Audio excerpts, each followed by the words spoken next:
and stuff like that. Ayun yung American team for Americans naman, for what I know. Correct me if I'm wrong. Pero kami, ito yung American team namin. Oh, this is the goal. Ito yung life goal. Magkaroon ng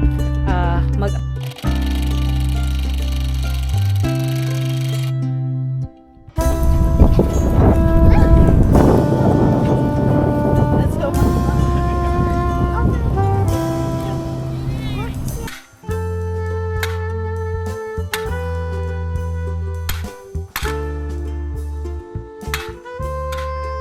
Hi friends! Gising na gising ang aking baby Maya. Kanina tinatry ko siyang patulugin para makapagpak ako kasi malamig. Nagpapak ang daddy niya. So yun yung mga napak ni Mr. kanina, tsaka yung nasa bag. Ayan. So meron pa akong ipapak dito. 2 of that. L18. Yeah, L18. 2 of that, yeah. Hi, Maya. She's gonna sleep soon. She always sleep in this baby carrier. Ayan, daddy will pull out more light bulbs. And then, ako naman, ito yung papa ko. Ayan, so ito, isang reading glasses, isang puzzle, isang bikini, swimsuit ba? Surprise ako na nabenta siya sa winter. Pero siguro sa ibang state yan. Isang bralette set, isang mittens or gloves, isang underwear set, dalawang Olay, ano pa ba? Ito, candy dispenser na 3D printed ni Mr. Isang light bulbs dito, isang set ng light bulbs at yun nga, may pinupull out pa siya. Ito naman ay regalo ko sa aking friend sa Florida. Regalo, taran, picture niya yan ng kanyang family. So, ayan, I hope she will like it. Friend ko sa Florida. So, tingnan natin kung magugustuhan niya. 3D print ni Mr. Okay, mag-pack na tayo. Anyway, friends, samahan nyo kami ngayong araw kasi mamaya may pupuntahan kami na masaya. Meron pa pala kundi mga hindi na pull out. Walmart orders. That's it. Thank you. But come. That's another light bulb sticky. 076. Yep. I got this. There wasn't another light bulb thingy. Oh yeah, I already pulled that out. Thank you, Daddy.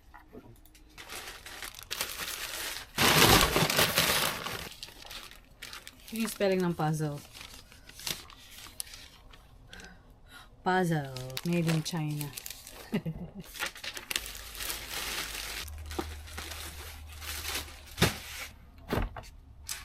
Ito yung can dispenser ng aking asawa. 3D printed. I'm so happy for him kapag nakakabenta siya ng ganyan. Siyempre, no? Supportive tayo dyan. Tingnan nyo yung 3D print. I don't know if you can see, pero, ayan, may tatak yan, may Mezzy Home. Kita nyo ba? Ayan, yung parang yung 3D print, nilagyan niya ng, somehow trademark, ganun, na Mezzy Home. Although, hindi yan official trademark, hindi yan registered na trademark. Pero, at least, diba? So, let's see. Tapos na. Alright, so ayan, madami-dami tayong napak. Ito, ayan, ayan, at iyon, at iyon. Madami rin. So, tara na.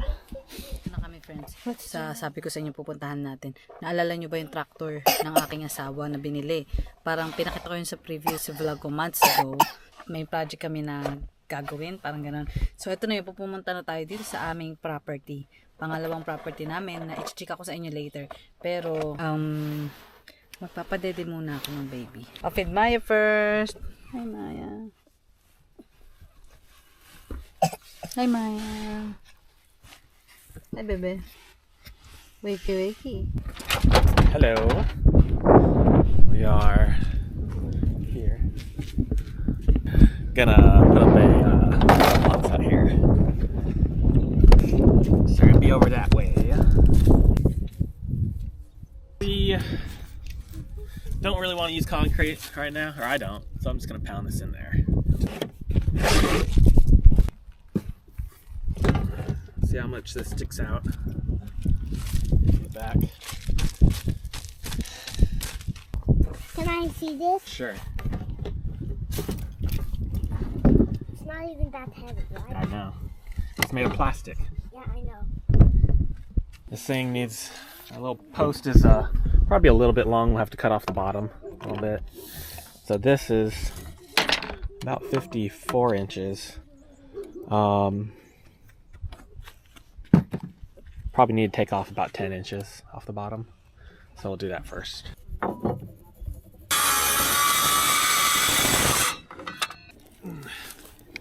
If we do it this way, if I screw up, I can always pull the post out. So otherwise, you dig a hole, you put concrete in or something like that.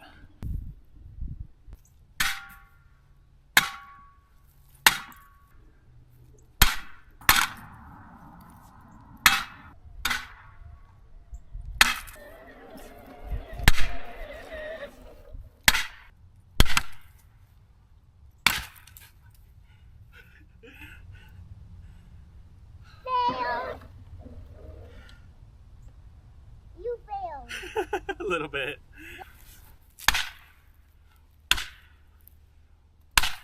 So cedar is not the strongest wood.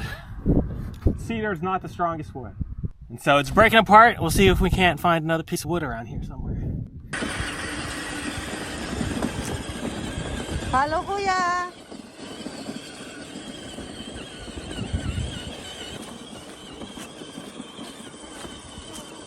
Hi, friends! So, naglalakad tayo. First time lang ni Maya dito sa aming property. So, ito yung gusto ko i-share today kasi yung last vlog ko about New Year's goal, feeling ko napaka-broad ng aking explanation about sa goal naming mag-asawa. So, ito yung goal namin actually. Ito yung pinagtatrabahuhan namin nitong mga nakaraang taon. Itong binili naming property. Actually, last year pa namin to binili. At balak namin na patayuan ng bahay at maliit na warehouse. So yung doon pinanggalingan namin, nandun yung aking asawa, nandun si Ryan, ilalagay niya na yung mailbox para meron na kaming address. May address naman na kami, pero para mas madali na kaming matuntun kung meron man kailangang i-deliver dito. So bakanting lupa lang talaga siya. Andrew, wait! Slow down! So 12 hektarya. Yung mga puno na yan, ayan yung parang end ng aming property. Palatandaan. So, ayan. Few months ago, nung mga summer, ayan, medyo sobrang taas ng damo dito. Nakita niyo yung damo na yan? Yung buong property, ganyan kadami yung damo. So, nitong mga nakaraang buwan, si Ryan, ito ang kanyang tinatrabaho. Nandito yung tractor, nandun sa dulo. Kinalaro niya yung property. So dito namin balak magtayo ng bahay sa likod nung ano yan, mga kahoy-kahoy na yan. Ayan. So dyan namin, yung area na yan, balak ilagay yung magiging future na bahay namin. At ano, Andrew, move back! Ay nako, layo na ni Andrew. Ayun lang. Ang hirap maghabulan dito at malawak. Ayan na, pabalik na siya. Ayan, medyo mahirap lang sila habulin at masyadong malawak, 'di ba? So ang dami pa ring tinatrabaho ni Mister. Tinatry niya tanggalin yung mga maliliit na puno, yung mga matataas, matutulis na mga halaman na ganyan. So ilang buwan na hindi pa siya natatapos kasi matrabaho talaga, 'di ba? So yun nga, diyan kami magtatayo ng bahay sa likod nung parang tambak na 'yan. Ayan yung palatandaan namin na diyan kami magtatayo ng bahay or maliit na warehouse. Ano na, Andrew? Why are you not moving?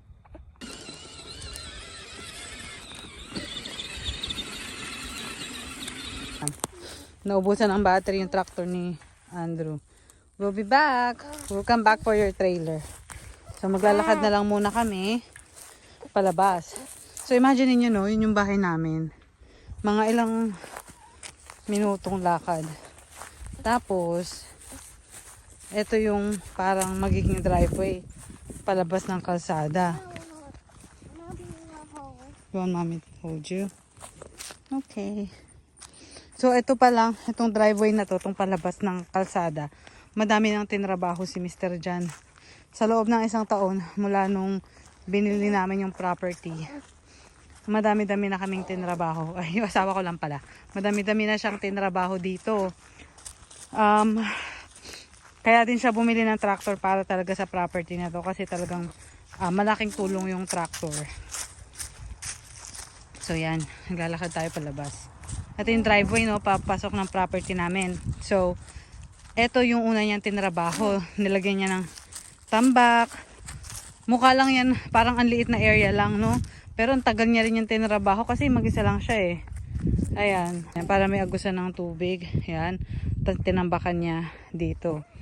'Di ba? So, ayan yung una niyang tinrabaho. Siyempre, kinilear pa niya yan to make sure na may access at pwedeng makapasok ang mga sasakyan kahit na mabigat. Para daw kapag mag-order ng mga gravel, mga materyales para sa pagpapatayo ng bahay ay may maganda at maayos na madadaanan. So ito na yung pinaka driveway namin. I think tatambakan niya rin tong area na to. Medyo malayo din Nihingal na ako. Ewan ko kung kita nyo sa camera, kung nabivisualize nyo through the camera kung gaano kalayo. So right now, makikita na namin yung pinaka-end ng property sa harapan ng kalsada. Yung magtatay, naglalagay ng mailbox. Ay, baby Maya. Ang lamig. Ito ang aming pangarap na buhay probinsya. Probinsya sa Amerika. Oh, they're coming. They will get some wood. Hi, Andrew! Hi, Andrew! Andrew likes that. Special ride.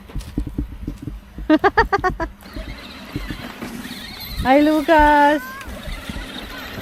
Follow them. Oh! You guys move so fast. Andrew like it here in the back of the truck. Hopefully my Right. saw is big enough for this. I didn't bring my small chainsaws. Yeah. Cut the wood, but wait, I do this first. Let's watch Daddy.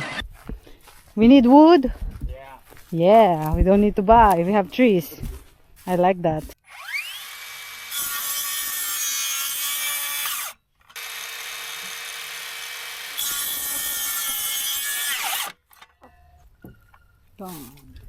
Maybe that'll work.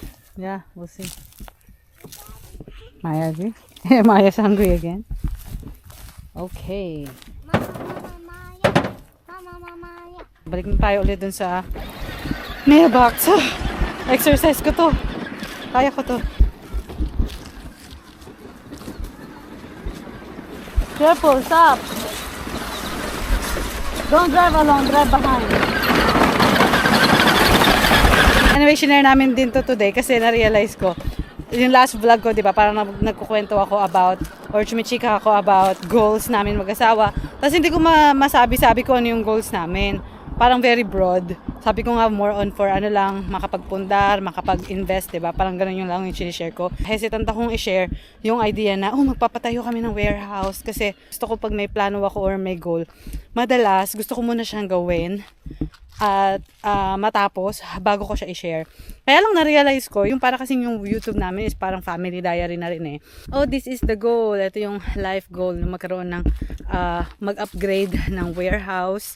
'Di ba? Para makapag-store tayo ng mas marami pang paninda at makakuha at makamit namin yung ating pangarap na dream house. Meron kaming dream house ni Ryan, parang farmhouse type. So gusto talaga namin yung parang provincial life. Kung nakikita nyo naman sa aming mga vlog, yung hinihingal na ako, yung aming property is parang probinsya din siya. Pero actually within the city pa yon. Pero pinili namin siya dahil malawak yung lupa niya. I think 1 acre din yung lupa namin doon at maraming puno. Pero within the city yon. So ito, outside the city na siya. Pero malapit-lapit lang din doon sa aming dating bahay. Outside the city na siya. Kaya mas mura ang lupa at mas malalawak ang lupa. So yan, dream warehouse at dream house namin dito po sa property na ito. Hiningal na ako doon. Open the mailbox. Look. Oh, it's empty. It's empty. Yeah. You should put something in there. Huh? The wood. Yeah. That will go there? Yeah. Okay. More? No, that's enough. That's enough. Yeah, that's enough. Okay. Please. Huh? No, again. Push this one. Yeah. Push that one. Table. Potato. You can do it. Whoa.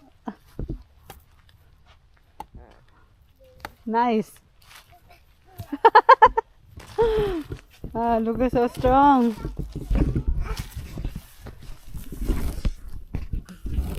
Go, Lucas. Go, Daddy. I just don't want it to get stuck in there, you know? Because that's the thing that's gonna happen. It'll get stuck in there. Then you can't pull it out. There, not there. Go around here, Andrew. Watch out, ha, there might be car coming. Where's the sidewalk? Cars here are really fast, so we gotta be careful. And also look both ways before crossing. Okay. And there's no reason for you to cross. There's no crosswalk. Okay, let's watch Daddy, you guys. Oh, So, naubusan ng kahoy ang aking mister. So, he's using whatever we have here to push it down. Andrew, move back. Come on. Daddy's gonna hit the big block. Wow! Boom! Damn. Mm-hmm. and I cannot Yummy. close it. I just said yummy and I can do that. Hey, Andrew, Yeah, like that. And then you throw it there. There. Okay. Yeah, like that. Go. Done? I think so. Nice. So, this is 2 feet deep, Daddy. At least 3 feet down. 3 feet deep.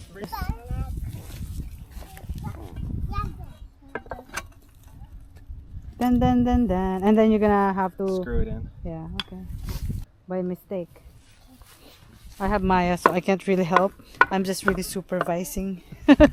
I'm like a supervisor here.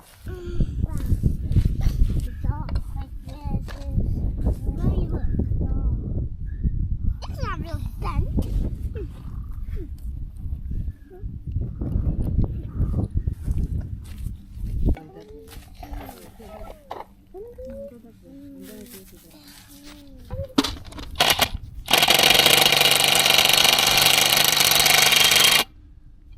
Does that help? Sure. I should, out of all the tools, I should bring a hammer. Right? Like the most basic you Yeah. don't have. Almost. I think I hit my Maya's just sleeping. That means I'll have. What?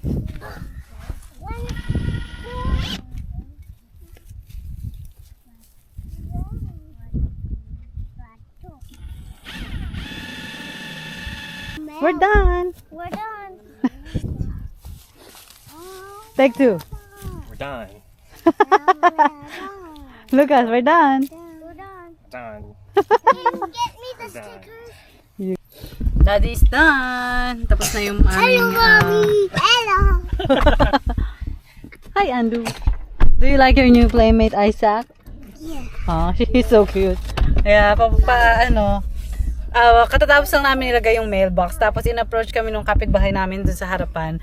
They're very nice. They have a son that's 6. He's 6 years old, Isaac. So, it looks like magkakaroon ng playmate yung dalawa. I know. I'm just 1 more year plus to him. No, 1 year younger. So, we're going, in the property. Papakita namin sa inyo. I-video ko. Una kukunin natin yung tractor ni Andrew. Maybe we get the tractor last. We're just gonna drive around the property. Lupa lang din naman yung makikita nyo. Pero parang gusto ko makita yung end. Dahil yun yung part na hindi ko pa nakita mula nung nilinis ng aking asawa. I mean, nilinis yung kinlaro or na mow. So, yun ang ating isisilipin. Anyway, I'm so happy meeting our future neighbors. You know, they seem very nice and friendly. It's almost like we already talked to our 2 closest neighbor, right? Yeah. Or you did to this one. Ako hindi ko pa nakausap itong isang pinakamalapit na kapitbahay, pero siya nakausap na niya. They approach him. So that's really nice, di ba? So yung end ng property namin is dyan sa damo na yan, mga few feet pa daw. Ayan, tapos ito, itong mga puno na yan, ayan yung end ng property. Ito na yung dulo. Sabi na natin. Ayan yung ginamit ng andun. Ayan yung ginamit ng aking asawa na tractor at trailer. Bye, trailer!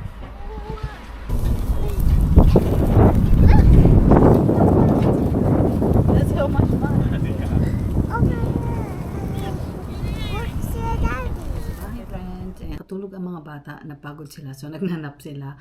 Magnanap din sana ako, kaya lang, hindi ako makatulog. So, ito, nagaganchilyo na lang ako. Tatapusin ko yung yung hat ni Andrew.